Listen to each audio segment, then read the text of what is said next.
Добро вечер. Државните буџети ја немаат привилегијата за лековита шок терапија, дури и во околности кога интензивни екстерни кризи можат да предизвикаат вистинска цитокинска бура во математиките внатре во буџетот.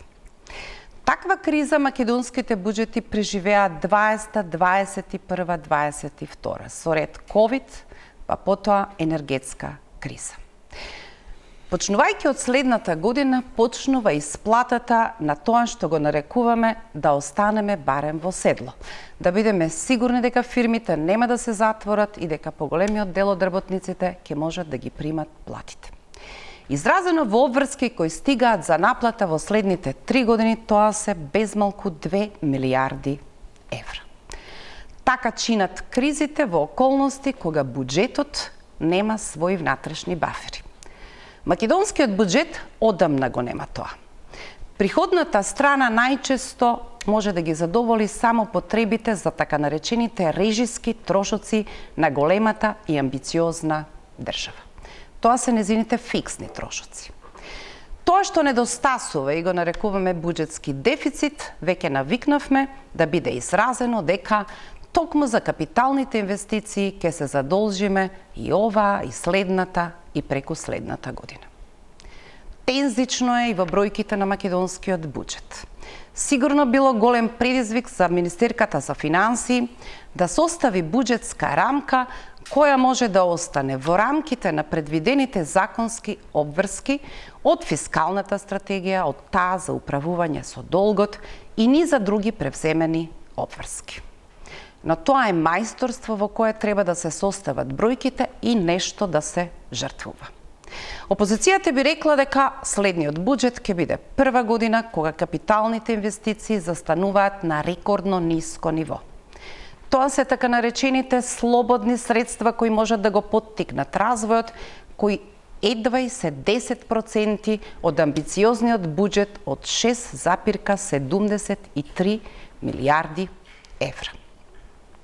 Што може да се исчита низ математиките, кои како спирала се провлекуваат од година во година, но можат наспроти амбициите за сериозно, амбициозно задолжување во низа, да предизвикаат нови точки кои засега не ги гледаме, но покажуваат опасни трендови. Годишните обврски само по основ на каматните долгови имаат рапиден раст. Ако следната година владата успее да финишира и својата амбиција да се задолжи во 2 милијарди за железницата, тоа ќе значи сериозен притисок на трошокот за камати. Само оваа година на домашниот и на дворешниот пазар тие изнесуваат 350 милиони евра. Зидањето на таа кула може сосема брзо да ни личи скоро како обврска која ќе чини 1 еврообврзница од стандардните. За следната година по прв пат таа бројка се приближува до 1 милијарда, а владата вели нема да биде доволно.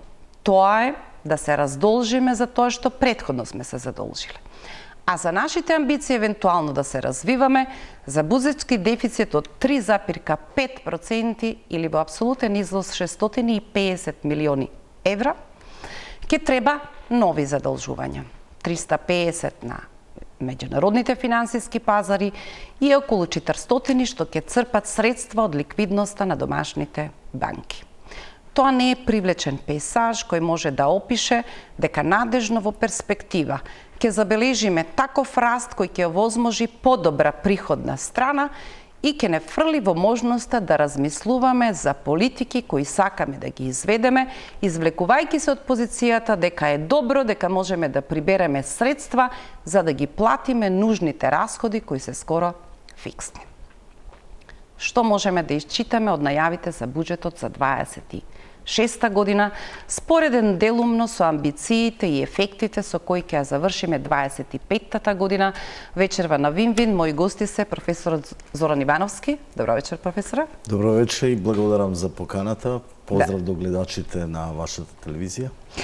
И Абил Бауш, добро вечер, економски аналитичар. Проверував низа податоци, предпоставувам дека ќе бидат корисни како друга линија на анализа на бројките надвор од овие вообичајните. Опозицијата ќе рече буџетот е лош, не е развоен, предизборен е, премногу е социјален, како некои од претходните да биле повеќе од само социјални, но јас ќе се обидам низ други сидра да погледнеме што се опасностите на буџетската приказна, не таа само за следната година, туку како дел од една спирала од која никако не излегуваме. Пауза за реклами.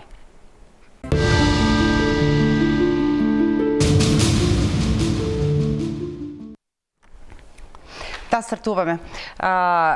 Професор Ивановски, 6,73 е голем новиот буџет. Не е неопходно да речем историски најголем. Всушност, вообичаено дека секој следен ќе биде поголем од претходниот. Во некаква динамика дека расходите процентуално се помалку отколку што е растот на приходите од минатата година. Не знам колку тие се особено релевантни ако погледнеме сега некои други показатели. Ако ги споредуваме амбициите за следната година, 3,8% раст на бруто домашниот производ и 2,5% инфлација, од тој раст од 3,8 вадиме 3,5 дефицит или во апсолутен износ околу 650 милиони. Дали вашиот коментар, знам дека е тоа па добро ако се реализираат капиталните, можеме да речеме и не е така страшно. Ако го погледнеме финалето на оваа година, зошто би се надевале дека тоа е добра приказна? Значи, ќе тргнеме од капиталните инвестиции, така? При објаснувањето. Не, еве за овој баланс можеме на почетокот. Слично како во најавата, историски највисок, најголем буџет, така слична одредница можеме да кажеме и кај капиталните инвестиции, дека секојаш амбициозно се планираат, иако тоа не е баш така амбициозно во овој предлог буџет. Затоа што бројката, процентот од 10% е прилично низок. Во некој оптимално сценарио тие би требале да се доближат до 20, според потребите за подинамичен развој, ali bi bile srekni како економисти ако сме над 16-17% во вкупната маса на буџетот. Ali она што повеќе загрижува е процентот на остварување. Значи, традиционално, веќе сите економисти тоа го повторуваат, дека традиционално потврдуваме во реализацијата или остварувањето на капиталните инвестиции, кои се еден од генераторите, потенцијални за раст и развој на националната економија. И секоја година се случува со ребалансот истите заради неостварувањето да се трансферираат во тековни расходи. Добро, еве сега може да упаднам. И ова е диагноза која е констатирана дури и од фискалниот совет, сепак, стручниот орган кој и служи и на владата на државата да даде своји стручни насоки околу тоа. Сега ова го говориме по навика. Не ребалансот во 25-та не отиде на таа политика. Ребалансот во 25-та ги зголеми капиталните инвестиции. А на денешен ден Министерството за финансии објавува дека во реализацијата е на 45%. Значи не скрати со ребалансот од капиталните инвестиции, значи остана во рамките на своите амбиции дека тоа ќе може да го реализира. И сега, на крајот на октомври, 45% реализација. Да. И сега ние имаме конкретни насоки баш во тој правец, каде што, ако се примени истата мерка, која е многу добро осмислена, ќе елиминираме праксата на преамбициозни капитални расходи и ниски стапки на остварување, на реализација. А тоа е препораката неискористените средства да се трансферираат во специјален фонд за развој, кои ќе продолжат да се користат во следната година. Придружено со трезорски нови правила, дополнителни, со кои би се дополнително зајакнала контролата на трошењето на јавните пари и би се елиминирала корупцијата која евидентно владее особено во делот на буџетските трошења. Значи,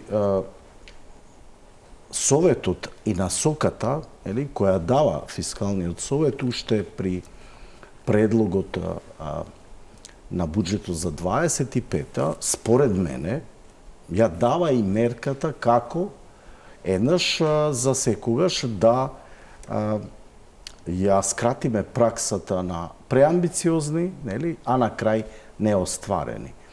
Се разбира, а доколку сакаме повисока стапка на остварување на истите, потребни се и дополнителни предуслови.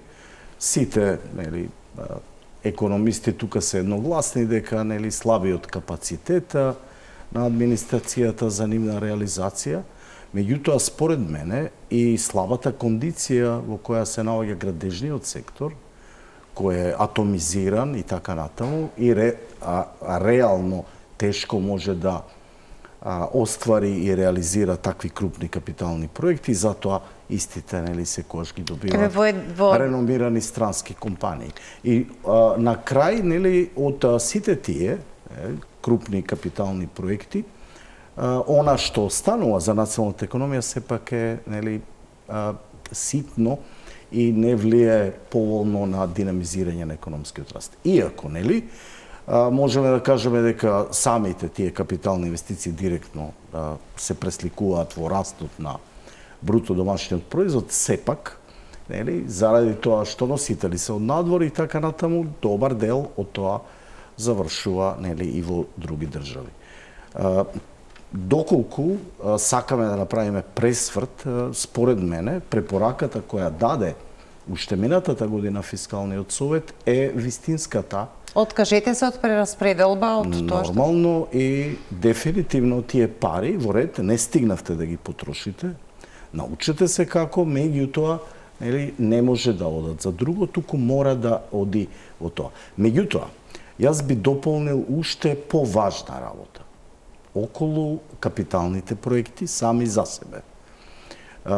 Она што го гледаме е често и еден волунтаризам во делот на носење на одлуки што е тоа потребно како капитален проект. Сега ќе дозволите, имам за тоа посебен дел во разговорот. Затоа што тоа е посебно битно, бидејќи ако збориме за динамизирање на економскиот раст, постојат така наречени фискални мултипликатори.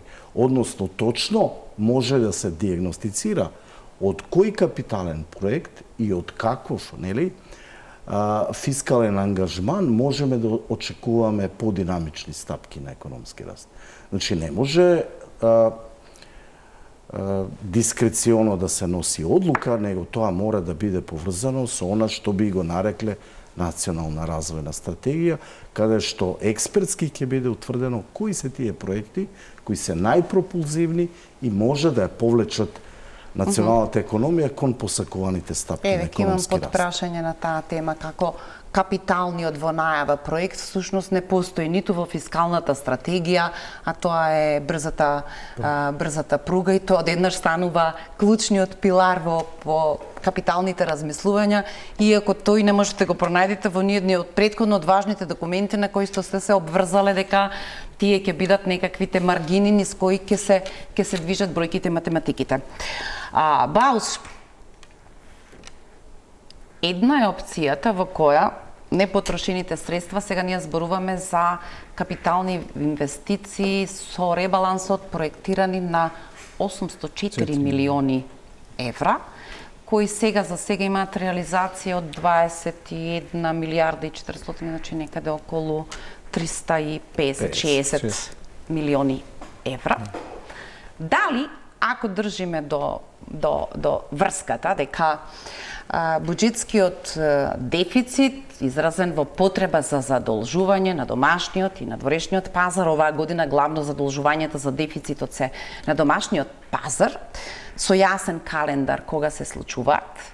Ако една од опциите ќе останеме во задолжувањето и ова ќе го ставиме во некаков специјален фонд, нема да ги прерасподелуваме кон другите буџетски корисници, или поекстремната опција која никогаш не ја пробале македонските влади, а тоа е пресметајте се добро и од останатиот календар на аукции на државни записи, откажете се затоа што едноставно тоа е тоа што ви недостига низ буџетскиот дефицит, а вие сте кусок во реализацијата околу скоро 400 милиони евра. Една дилема на која што често... Дали всушност сега ние не го знаеме тој одговор што ќе примени како тактика владата, но ако министерката вели дека ќе останеме под проектираниот јавен долг, тоа значи дека некаде ќе отстапиме од задолжување. Дали е тоа можеби оваа формула за финалето на годината? Може да биде и тоа, да, но под предпоставка секојаш да тие капитални инвестиции во иднина да ги намалиме, односно тие потреби на тие капитални инвестиции кои претежно доаѓаат како неопходност за економски раст и развој, да почнеме да ги кратиме како што почнавме да ги правиме истите. Значи сите тие средства кои би ги добиле ние или кои би ги направиле со тие капитални приходи, да можеме да ги прераспределиме по тој буџетски дефицит, а од друга страна тие капитални инвестиции да останат во некој кусок. Иако капиталните инвестиции за волја на вистината излегуваат, нашите капитални инвестиции се многу минималистички гледано и тие минималистички не ги реализираме. Значи како капитални инвестиции, како капитал на кој што треба да бидеме во тој економски раст и развој. Од друга страна, тоа никогаш не ни се случило. Ние нонстоп го повторуваме. И дури кога ќе отидеме во висока реализација напрасно во последниот квартал, повеќе од разно е дека тоа не е реализација на терен, туку е под предпоставка тие средства да ги пренасочиме, како што каже професорот, во некоја сметка за некој економски раст и развој, пак остануваат кои се тие капитални инвестиции на кои се стратешки за нашата држава. Значи, пак тоа е предпоставка дека ние би направиле некои средства, пренаменување на средствата кога не би се реализирали. Сега доаѓаме до главниот дефект на капиталните инвестиции. Значи, начинот на реализација, деновите и колку имаме ние динамика на реализација на тие капитални инвестиции. Како и да е, тој дефицит ќе остане и мислам дека вака како што е проектиран буџетот во ова проекција, за жал, останува буџетот како што секогаш го зборуваме, истиот. Со исти динамики на реализација. Има корекции сигурно од бројките кои сме навикнати да ги раскажуваме. Сега за споредба од 25-та за 26-та можеме да речеме добро задоволство е, се прибираат во амбициите. Буџетскиот дефицит од 4 оди на 3,5 од бруто домашниот производ, ама ништо тоа може да не е точно. Оваа година во која е проектиран 4% од бруто домашниот производ буџетски дефицит, ако не ја завршиме со проекцијата од 3,7, а веројатно нема да ја завршиме со таа проекција, автоматски значи дека не е 4% од бруто домашниот производ, бидејќи ако тој е помал процентуално апсолутниот износ, значи малку повисок буџетски дефицит. Ги погледнав амбициите на земјите во регионот. Некои, да речеме, се очекува дека имаат можеби и поповолна клима од нас, малку се посилни, малку имаат повеќе фактори кои можат да придонесат за растот. Хрватска проектира 2,8 за следната година. Ве одбирам една земја од Европската Унија. Иако за оваа година предвидуваат дека ние нема да мрднеме над 3, првите 2 квартали за кои се познати резултатите покажуваат дека секако ќе одиме нешто над тоа.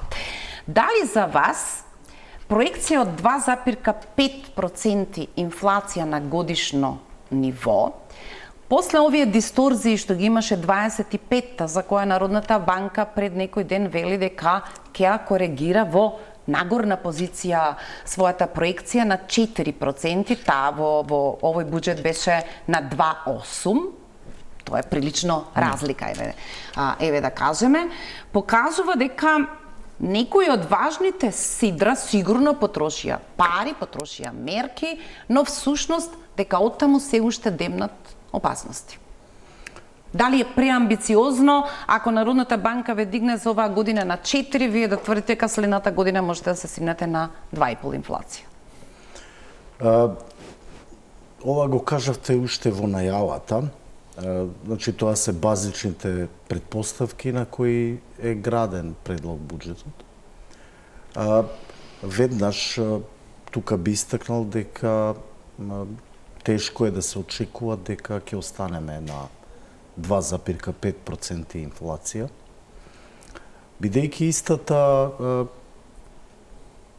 е под влијание секако и на надворешните, пред се турбулентни геополитички влијанија, промените на финансиските пазари, меѓутоа пред се инфлацијата главното жариште го има во домашната економија.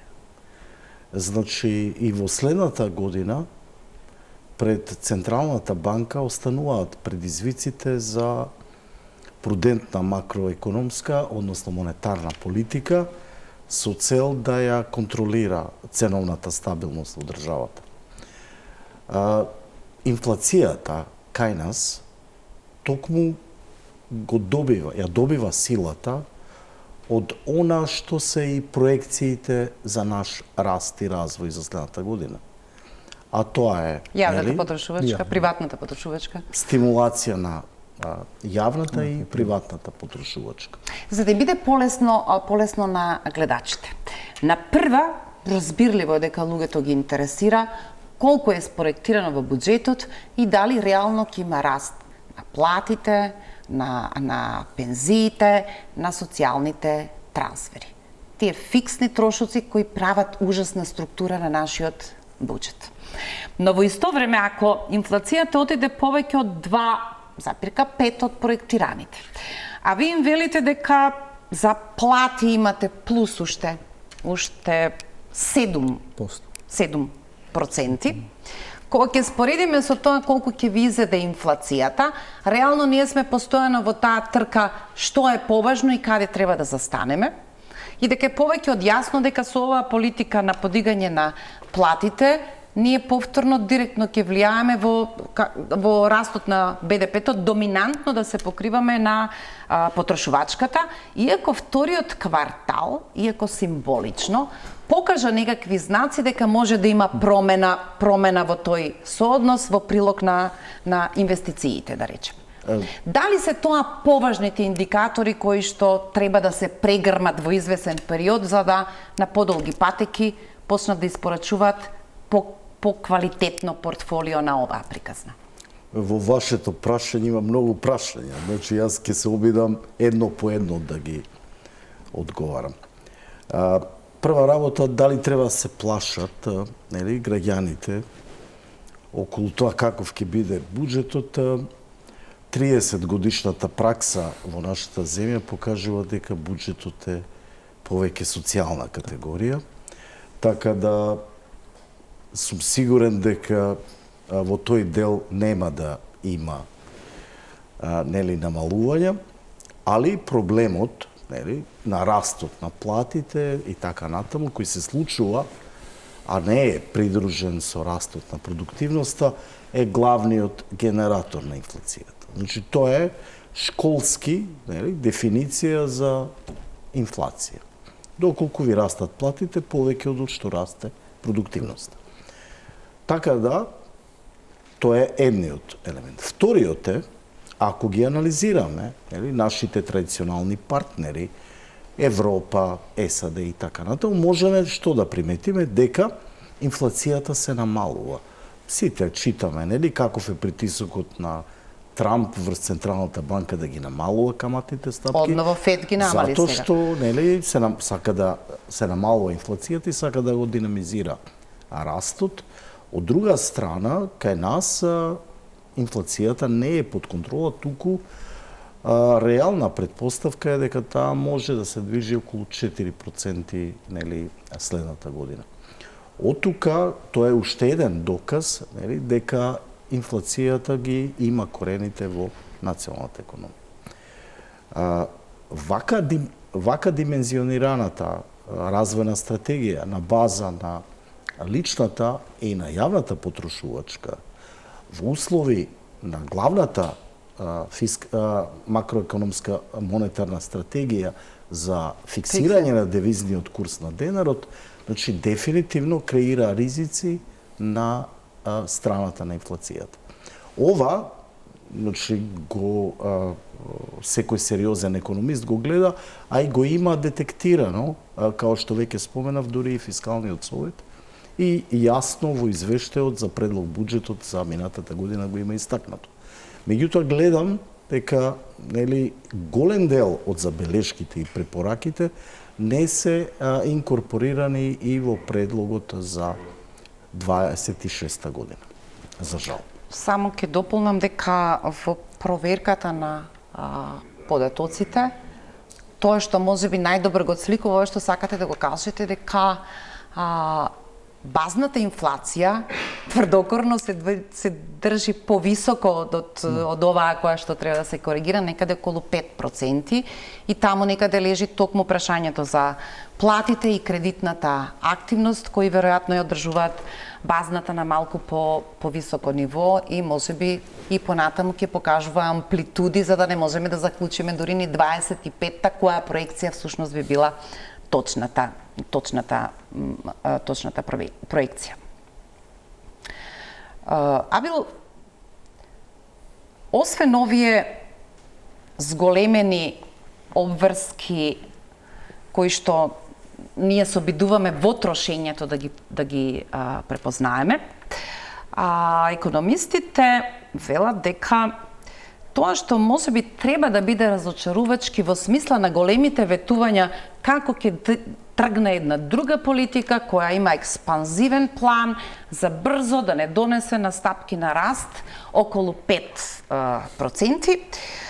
Ова е втор годишен буџет на Министерката за финанси и најавата околу тоа дека ќе биде безмилосна битката со сивата економија би требала на некој начин да се покаже на приходната страна, дека таа ќе ги зголеми приливите по основ на даноци и по основ на придонеси.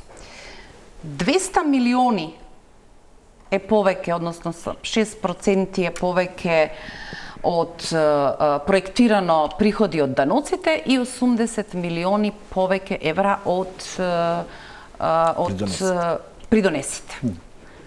Тоа не е резултат кој упатува дека таа битка со невидливиот противник, големиот невидлив противник на пазарот на некој начин тргнува да биде вистинската битка. Чекаме до крајот на годината таа фамозна фактура која би требала на малку поинаков начин да ги поради работите, но никој не гарантира дека таа може да биде инструментот за битка со сивата економија. Дали всушност поголемиот аларм би требало да биде дека се задолжувавме прилично агресивно, а на крајот кога ќе видиме колку приходува државниот буџет, тоа не е сосема соодветно со тоа колку пари потрошивме задолжувајќи се, колку каматен долг имаме, а колку всушност ги поправаме перформансите. Добро, прво, задолжувањето е историски. Ние историски се задолжуваме за проекти на кои што не дававме добри резултати, имавме ковид ситуација на кој што трошевме ненормално, нели, евроврзници со многу голема каматна стапка, за да излеземе од таа ситуација на кој што имавме, нели, ковид ситуацијата, и доаѓаме до една ситуација на кој што приходната страна ќе треба да се надополни, а во друга страна имаме процентуално 35 до 38%. Да речеме, сликовито имате некаква, сега не се занимавав со таа математика изразена во милиони. Следната година доаѓа 700 милиони главницата да се врати од таа од 20-та година, а во меѓувреме плаќавме камати. Значи, таа од 2020 година, која ни е 700 милиони, треба да платиме каматни стапки од 3,6%, значи каматна стапка на која што ни доаѓа таа главнина, а таа што би ја земавме во време на ковид, на кој што таа ни беше 2021 и таа доспева, таа е со негде до 7%, 6,96%. Мислам дека имате некаква представа во милиони колку дадовме до сега на камати, да речеме, за овие жестоки години на криза 20-21. Оти некако само сега, бидејќи доаѓа главницата за плаќање, сега од тоа не боли глава дека се 1,9 милиарди. Во меѓувреме плаќавме камати. Плаќаме се заокружено, платиме за таа, одиме од 150 до 200 милиони.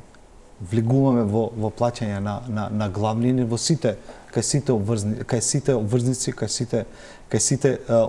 кои ги земавме од 2020 па до 2021 година, вклучувајќи ги и обврзниците, граѓанските обврзници и таа зелена обврзница која ја прикажувавме. Но не ми е тука поентата. Нели, приходната страна, ако сакаме да ја малце да почнеме да ја надополниме со таа сива економија, нели, од 30% да почнеме да намалиме, ја не гледам во овој буџет дека имаме еден вид на, ајде да кажеме, некоја стратегија на кој што можеме да ја намалиме таа сива економија. Ќе остане приходната страна, видете, и тие 200 милиони се многу малце за да се намали таа сива економија, односно да се стави во ред таа економија. И таа во некои апсолутни бројки може да се... Приходите се проектирани на 6 милиарди и 90 милиони. Дали, професоре, сигналите од 25-та треба да ги толкуваме како не ни се допаѓаат бројките, но е во ред дека барем проекциите се некако точни. Ова е затоа што во ребалансот корекцијата на приходната страна немаше зголемување од даночни приходи, од другите основи, туку беа неданочни приходи, они од Народната банка, и тие го поправија портфолиото на приходната страна. Тоа е повеќе знак дека барем честни се во проекцијата, тоа е толку, затоа што ова е прв ребаланс во кој што нема на тој начин корекција на приходната страна, што веројатно покажува дека 25-та проекциите за приходи од даноци и други давачки беа точни. Беа на горната линија, што би се рекло. Нема што да се очекува со ребалансот повеќе, и оттаму веројатно треба да очекуваме дека и оваа проекција од 6 милиарди и 90 милиони евра би требала да биде точниот горен плафон. Па, јас би се надоврзал во контекст на ова прашање на она што колегата требаше да го појасни. Ние како држава имаме одлични стратегии во контекст на борбата со сивата економија. Имаме изворена стратегија за формализација на неформалната економија. И таа ја правиме веќе по втор пат, нели? За време од 3 години.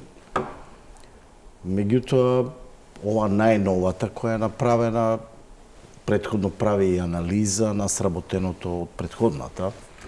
И ако ги погледате остварувањата, ќе видите акцијските планови, ќе видите дека голем дел од тие мерки не се реализирани. И тоа е причината, нели, за слабите перформанси во борбата со сивата економија. Значи, како стратешки документ, како мерки, планови, тоа е совршено напишано, али останува она традиционално што не мачи, тоа е слабата реализација или неостварувањето на планските претпоставки, стратешките цели и така на.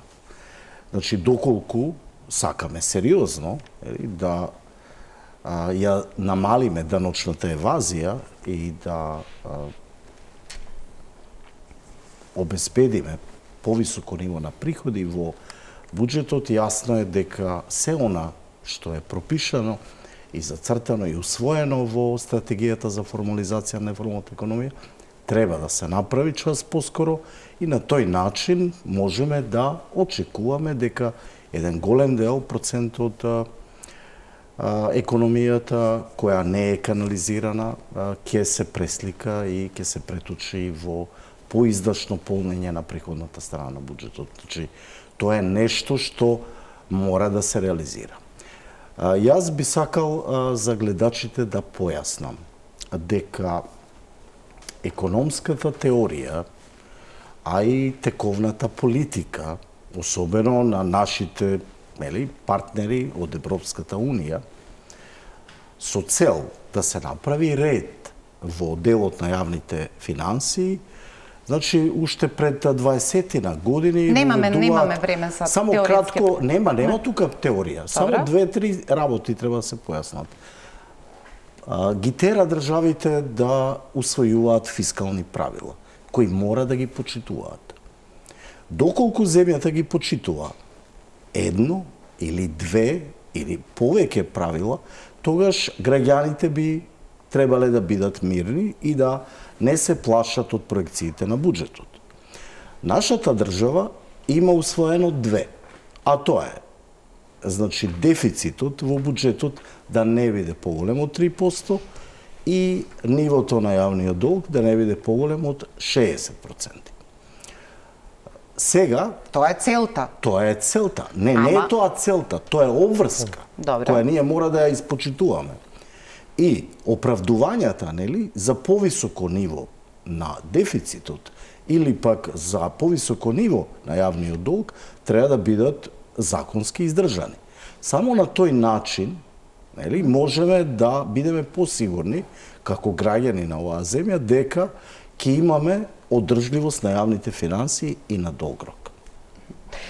Добро, сега користат некаков момент дека не е така едноставно за јавните финансии да се симнете од оној плафон кој го предизвикаа двете кризи една по друга, кога дефицитите беа огромни, кога падот на бруто домашниот производ ни требаше 2,5 години за да се вратиме на тоа од 2019 година и веројатно сега мислам дека јавно достапна динамиката во која ние се симнуваме по 3 и за јавниот долг до кога влегуваме во правилото од 60. За мене беше интересно дека најавата за оваа година дека ќе бидеме на помалку од проектираното, што би можела да значи, ама еве го чекаме одговорот. Или нема да се задолжат до крајот на годината од редовните аукции или нешто друго ќе се случи со тие пари кои не се реализирани.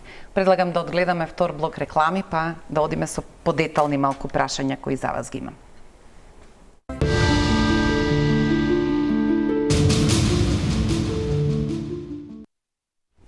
Професор Ивановски, има една прилично конзервативна линија откако се навикнавме прв пат на еврообврзницата, а и сега тоа е. Меѓународно еврообврзница, задолжување. Сега има нова мода, тука имаме пријатели по Европа кои можат во така наречениот концепт влада со влада да даваат уште некакви кредити и домашен ангажман од ликвидноста на банките да се исцрпи во аукциите на Министерството за финансии. Фатмир Бесими направи еден мал исчекор кој што требаше да биде ветувачки чекор во околности кога депозитите се на завидна бројка, а обетот да се проба да биде малку поинтензивен граѓанскиот ангажман во смисла на обврзниците да се зголемат артиклите. Имаше таму дури таква индексирана со инфлација, ќе беше забавно во овие околности на вакви движења на инфлацијата да имавме да речеме таква. Меѓу другото и тоа се ризиците. Владата упорно одбива да проба други инструменти, па вклучително и во однос на кредиторите да проба да го промени своето портфолио, кое се запишан во обврзниците кои што ги емитува.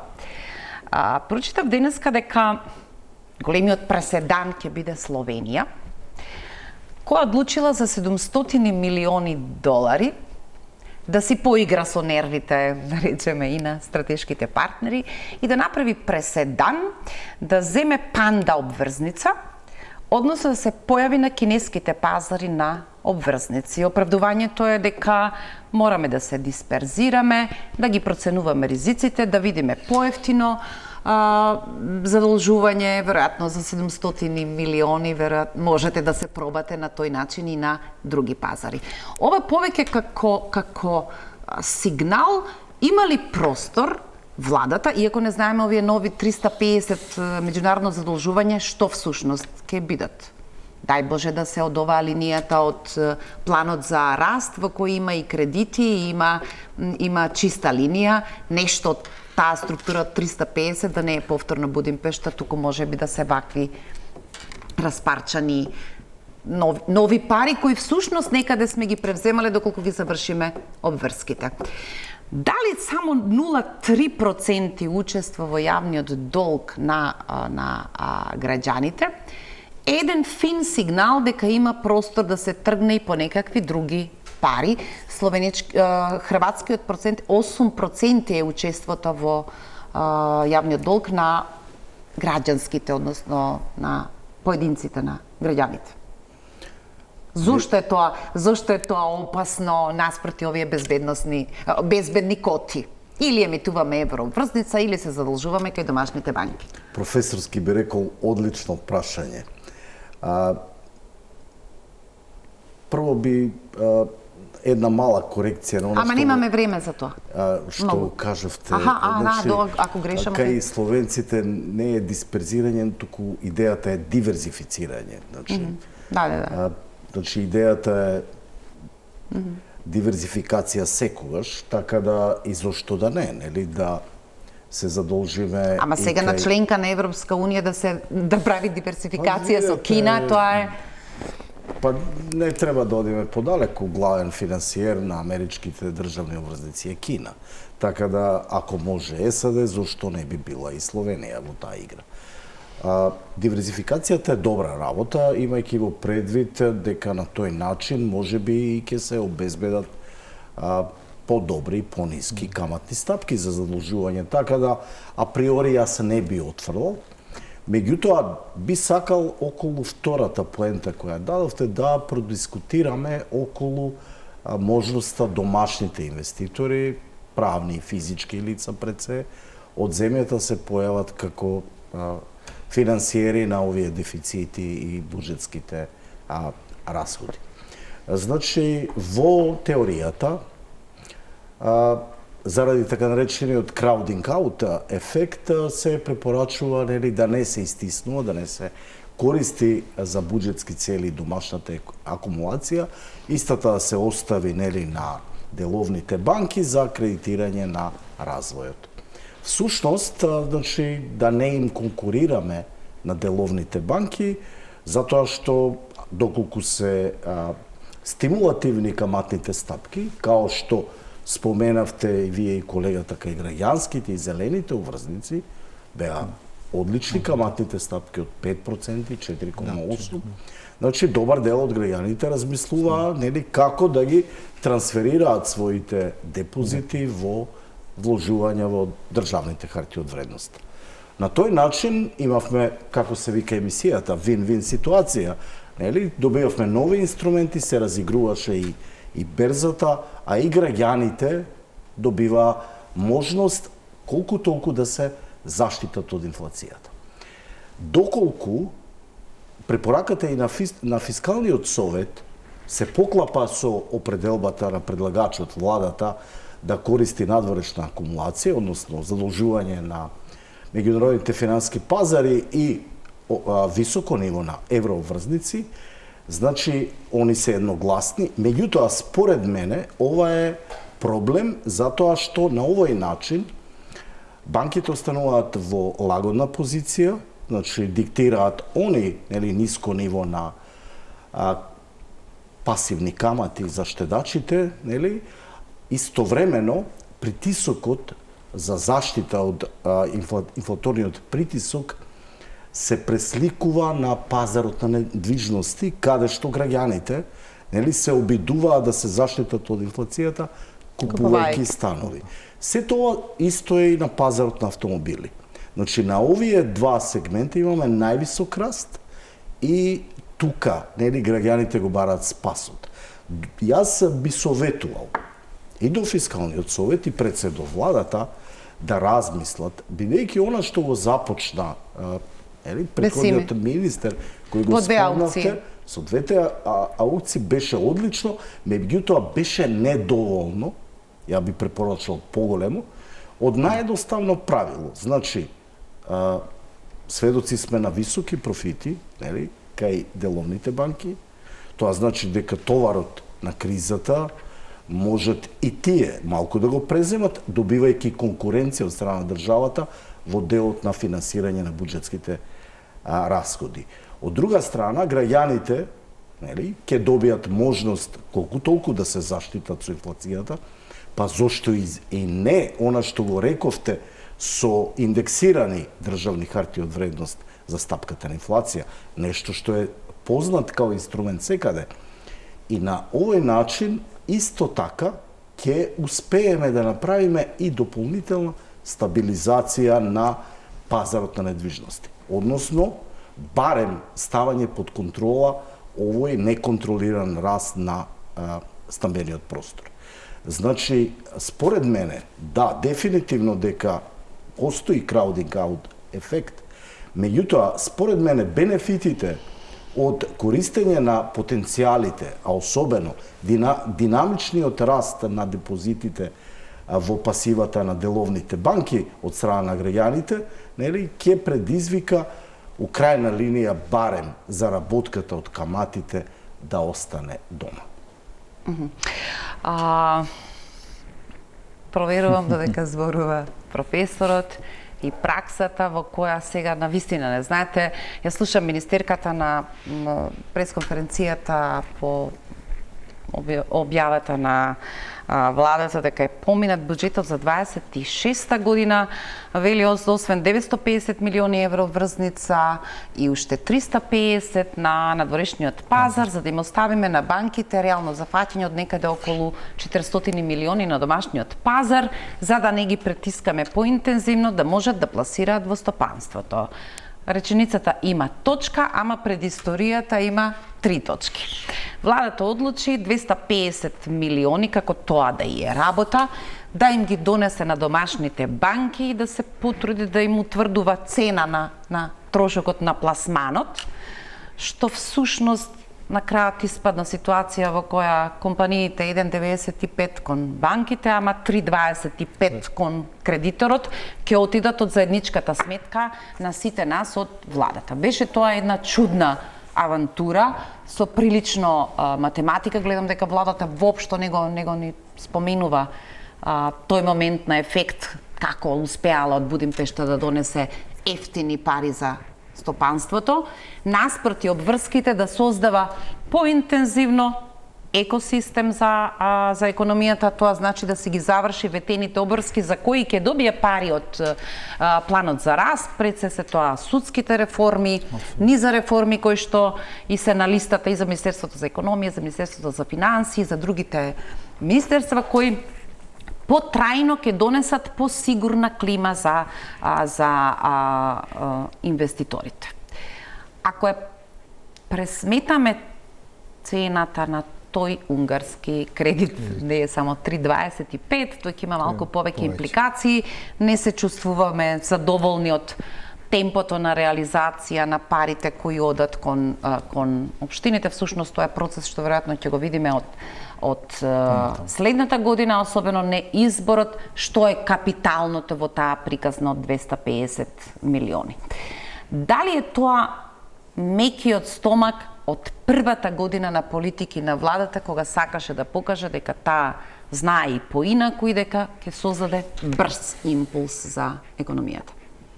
Добро, за жал, и во почетокот кога го земавме кредитот, имавме, нели, говоревме дека тој ќе направи импликации врз самата економија и само видовме дека тие 250 милиони отидоа на преговарање со банките.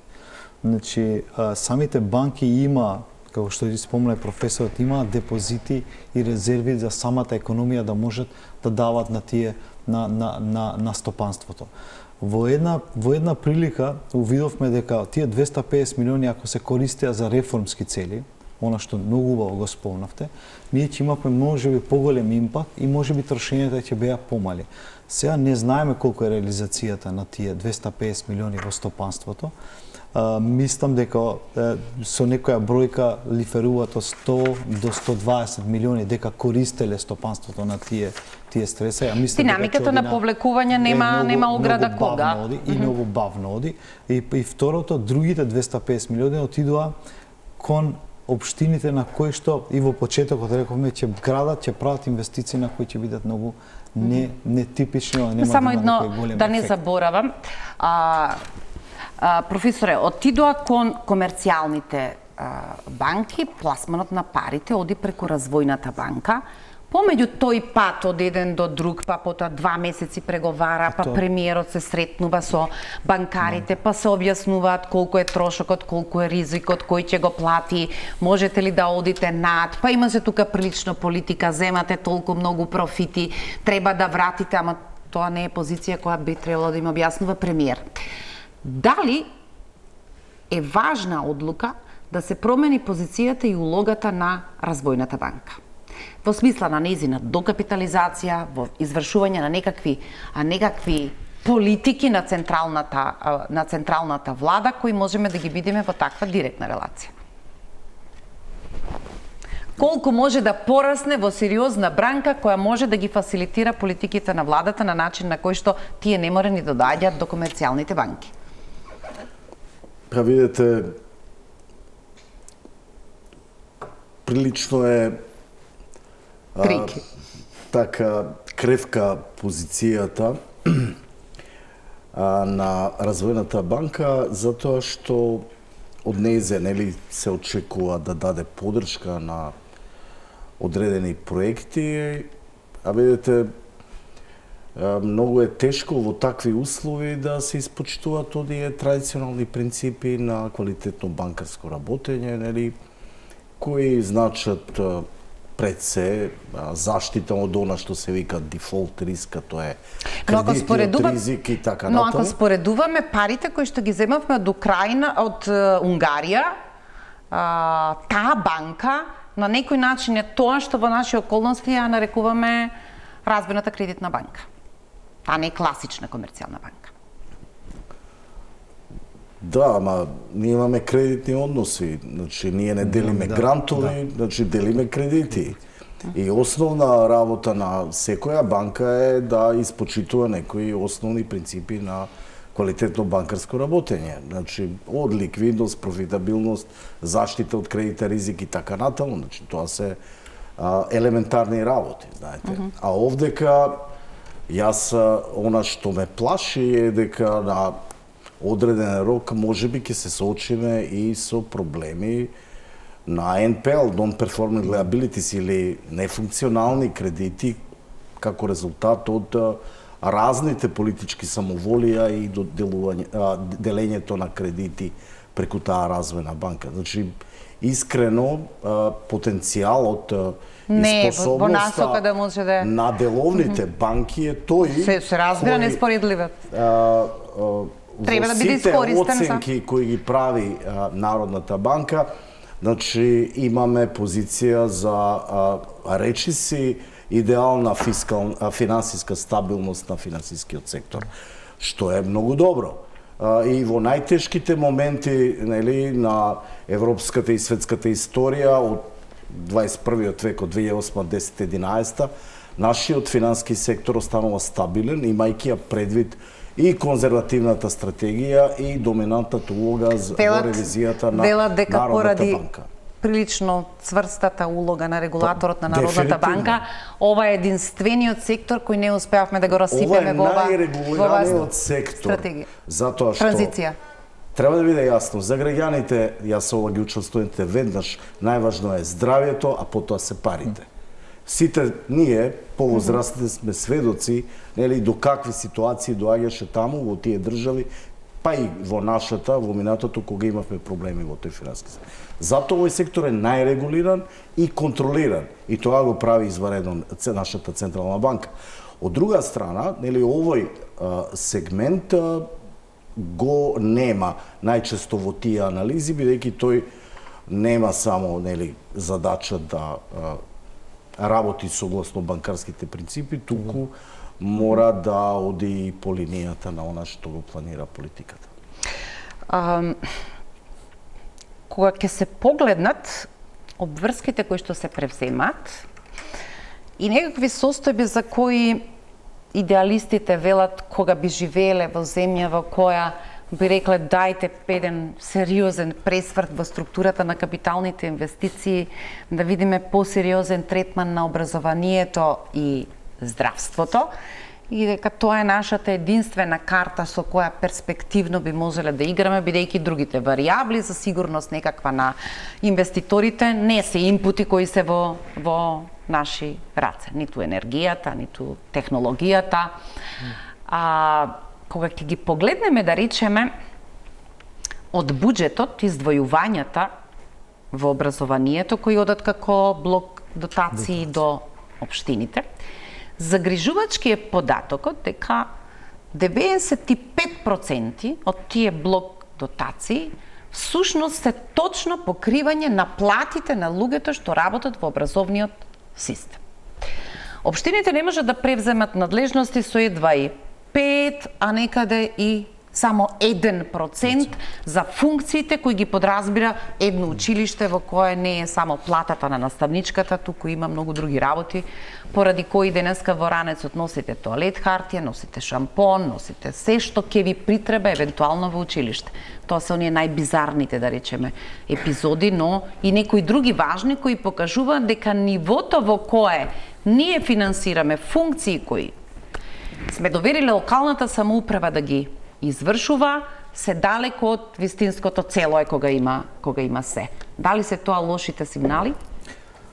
Па вака се, ако се земе предвид дека во GDP-то со образование одиме на кај 3,2 до 4% стигнуваме, образованието стигна до овие 4%, тогаш навистина не ни е добра работата. Затоа што во образование, ако гледаме капиталните инвестиции по градови, односно по општини, колку се инвестира во овие нови проекти, односно по нови или превземање на некои одредени проекти од надвор или реализација на тие грантови кои ги велиме, навистина работата не ни е баш сјајна, особено во образованието. Зошто ова го велам? Затоа што во образованието недостигат многу работи. Не само капиталните инвестиции, туку и реално тие инвестиции на кои што ни требаат во програми, односно платформи на кои што треба да им ја даеме на самите ученици. Ама не пита воопшто не мислев згради дали нови ќе направиме, туку за еден коперникански пресврт во концептот какво образование ќе изведуваме, зашто треба многу повеќе пари. Ако видиме последните извештаи на Светска банка, ќе видите дека тие инсистираат, укажуваат нонстоп дека треба да инвестираме во човечкиот потенцијал, односно во креирање на тие skills кои би треба да ги направат новите генерации. Ако ги ја прочитате и писа тестирањето кај нас, кои се креативно размислување, односно предприемнички дух да се има кај самите ученици и студенти, тоа ќе видите поразително, уште попоразителни бројки, а ние плаќаме како држава да не тестираат. Значи, едно правиме трошок, а во друга страна, целата евалуација која имаме со тие, кажете го, со таа тестирање на таа креативно размислување на самите ученици, вие апсолутно ништо не преземате да засмените во тие програми. Значи, до тука ние ја доведуваме работата да само капитални инвестиции размислуваме само на згради и инфраструктура, а воопшто, значи, кога ќе размислите урбано и рурално инвестирање, тоа па уште поголем гап се прави кај нив. Професора, на крај сме. Ги разгледувавме овие динамични обврски кои доаѓаат во следните 3 години, кои треба да ги опишеме како години на опасно живење, бидејќи не настрашува кога од милиони се префрламе на милиарди, така од прилика ќе изгледат фиксните долгови, доаѓа јануари, се раздолжуваш, летнала првата милиарда. Притискаат нови обврски кои ќе бидат трошоци кои уште некако во главата не ги совладуваме како математики кои ќе притискаат.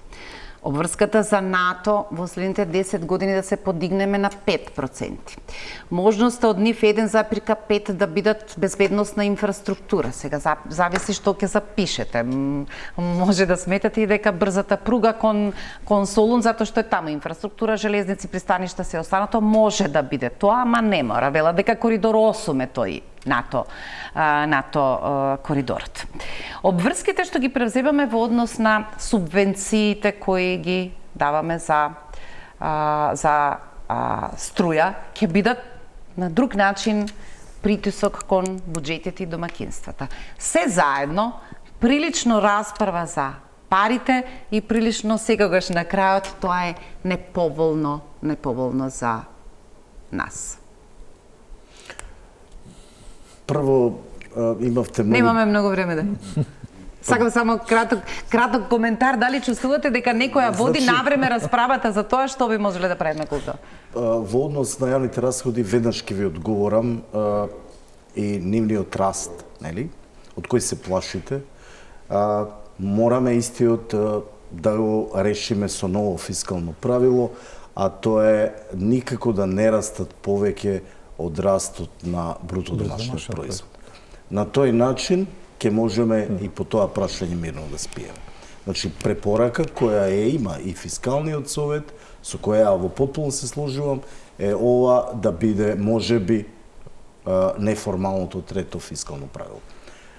И она што го споменавте вие пред малце, дека некои буџетски корисници се 95%, нели, финансирани за плата, тоа е класична дефиниција на living institution. Значи, тие се формирани и постојат само да земат плата, бидејќи ако ги немате они останати компоненти, тоа е, нели, одржувањето нормално и развојот и инвестициите, тогаш вие сте навистина living institution. И финално, доколку сакаме развој, значи јасно е дека мораме да точно одредиме кои инвестиции се тие кои можат да не носат во друштвото на глобални победници. Многу е едноставна дефиницијата дека се таквите број 1 инвестициите во образование. И од тука само посериозните издвојувања за науката и образованието се тие кои може да не тргнат од групата на локални губитници и да не приклучат кон групата на глобални победници. Добро. Благодарам што вечера бевте мои гости. Предпоставам дека кога ќе отпочне собраниската расправа, ќе ги видиме отровните стрели власт, опозиција во ваше време, во наше време нема да дадат подобар придонес за ова што сакаме да го разговараме, бидејќи најмалку заедничкиот именител би требало да биде дека мора да има малку подолгорочен компромис околу некои важни прашања за да не се делат на ваков начин секоја година на секој буџет закопани во своите позиции, дали си власт или опозиција. Ви благодарам што вечера бевте мои гости. Почитувани, ви благодарам што не следевте. Останете со Телма телевизија. Колегите ги подготвуваат вестите во 21:30. Пријатно.